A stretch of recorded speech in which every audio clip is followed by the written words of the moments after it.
Good afternoon. Before we begin, I'd like to say a few words about the Middle East. The United States continues to watch the situation in Libya with alarm. Our thoughts and prayers are with those whose lives have been lost and their loved ones, and we join the international community in strongly condemning the violence, as we've received reports of hundreds killed and many more injured. This bloodshed is completely unacceptable.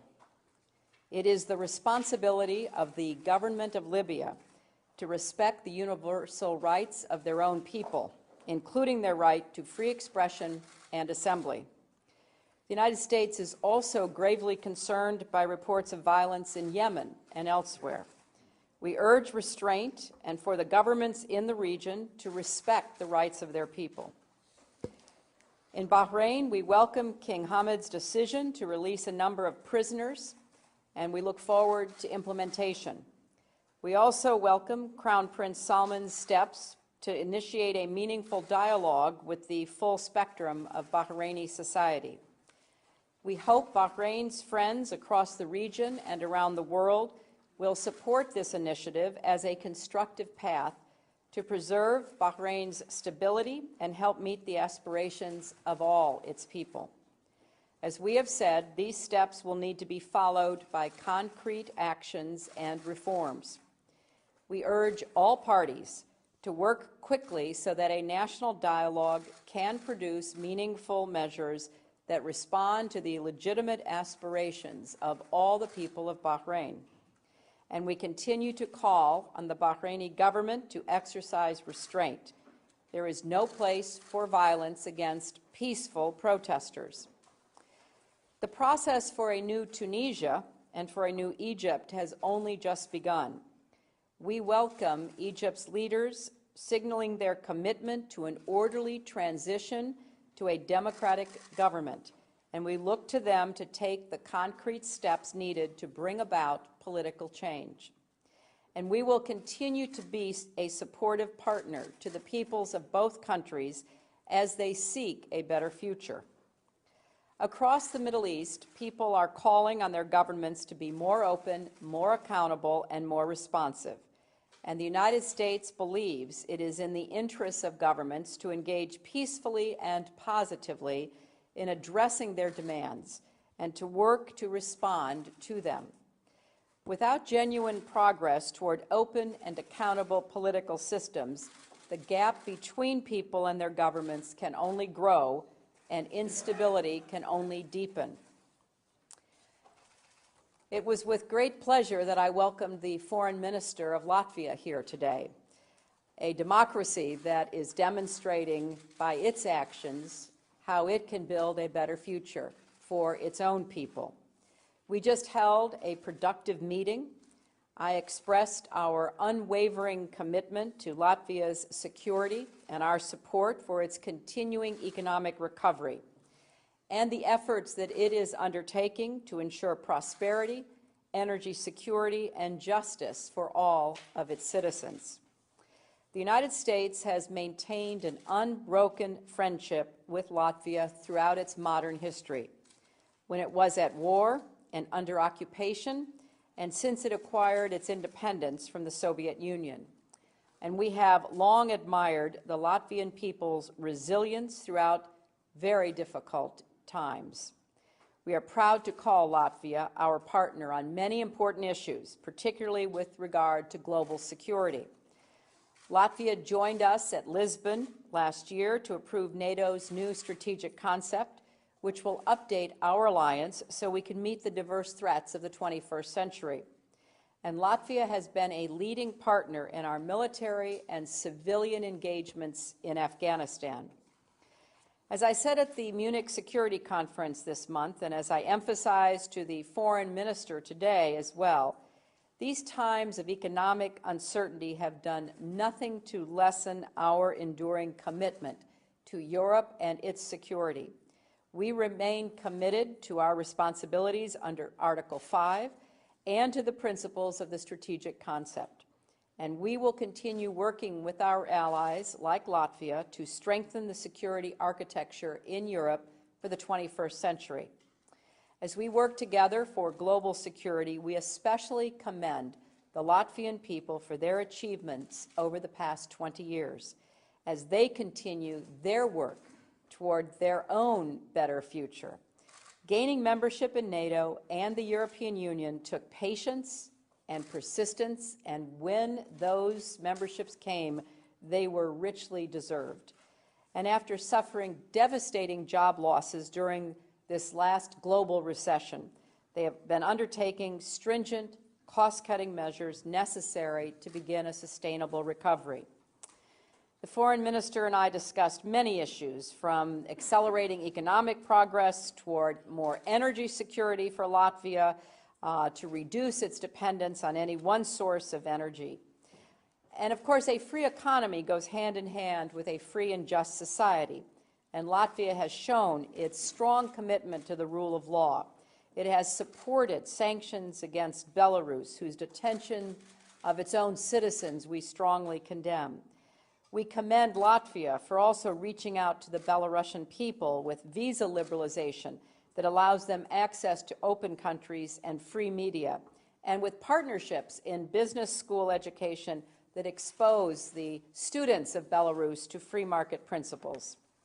As we look forward to seeing Latvia broaden that commitment by renewing a claims process to return communal property to its own Jewish community, I believe that the sky is the limit for Latvia.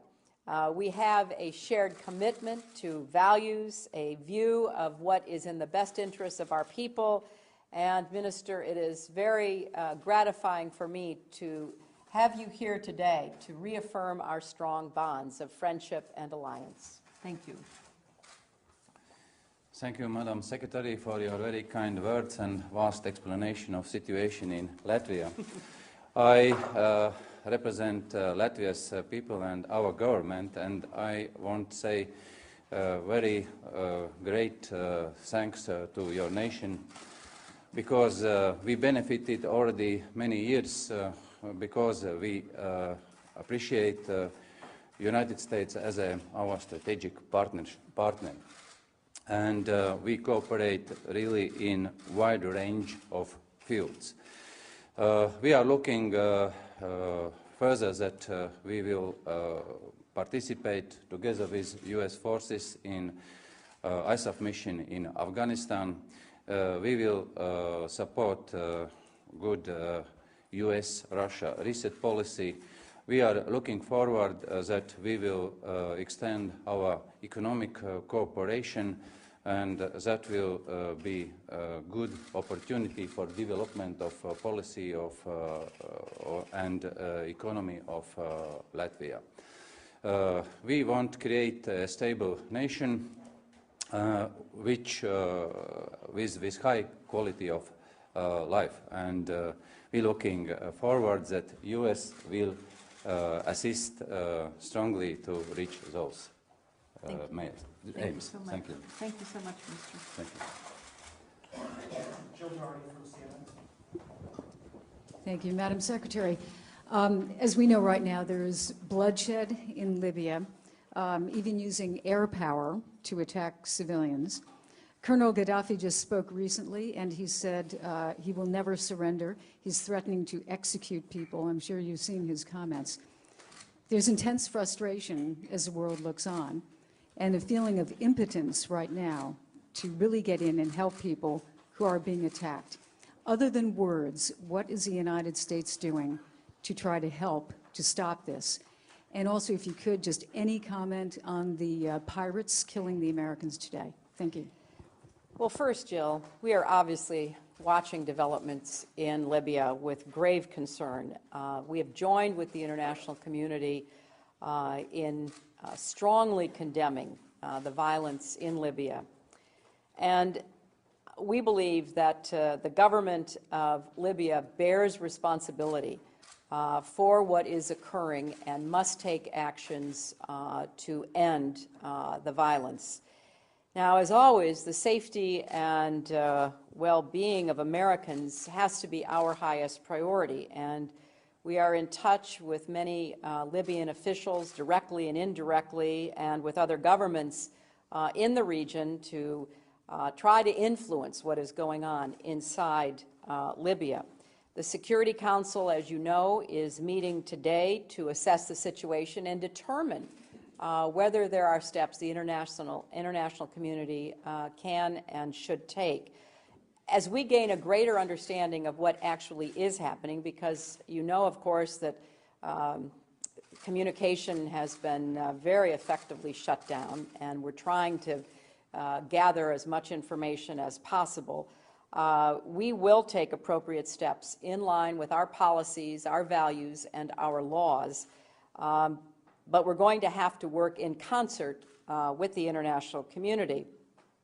And I think that the message today is very clear and unambiguous from the entire international community. There is no ambivalence, there is no doubt in anyone's mind that the violence must stop and that the government of Libya has a responsibility to respect the universal rights of all of its citizens and to support the exercise of those rights. Now, we are also deeply saddened and very upset by the murder of 4 American citizens whose yacht, the Quest, was seized off the coast of Oman. This deplorable act by the pirates that stalk vessels in the waters off of Somalia firmly underscores the need for the international community to act more decisively together. We've got to have a more effective approach to maintaining security on the seas, in the ocean lanes that are so essential to commerce and travel. Our deepest sympathies go to the victims' families at this time, and we will honor their memory by strengthening international responses and partnerships to bring these criminals to justice and to more effectively end the scourge of piracy, something that should not persist in the 21st century. Mr. Kristovskis from Latvian Dimension. Mr. Kristovskis, as you have stated on numerous occasions, the way to Latvia's economic recovery lies through foreign investment, in part. And after meeting with Madam Secretary and other U.S. officials, do you have any good economic news to bring back home? And if not, maybe you can mention what are the main obstacles lying in a way of more U.S. investment in Latvia, be it lack of effort, be it judicial deficiencies in judicial system, or maybe the perception of corruption. Thank you. Thank you. I strongly believe that U.S. will continue to have interest in our region and especially also in Latvia.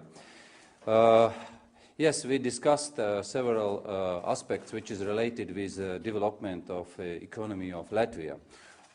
We try to learn U.S. experience which is related with shale gas aspects. Also, during the visit, I could exchange views on NDN, that means Northern Distribution Network project, which is related with cargo flew via Riga to Afghanistan.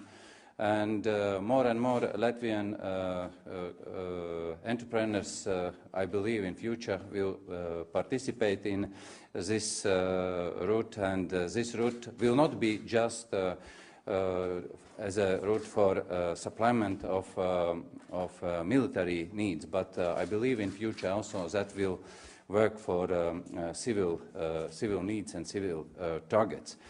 You mentioned some aspects which is related with economical environment in Latvia. I strongly believe that our government under very Effective Prime Minister Mr. Dombrovskis will do the best that our economy environment will be interesting for US investors, and they will create good joint ventures with Latvian entrepreneurs. Thank you all very much.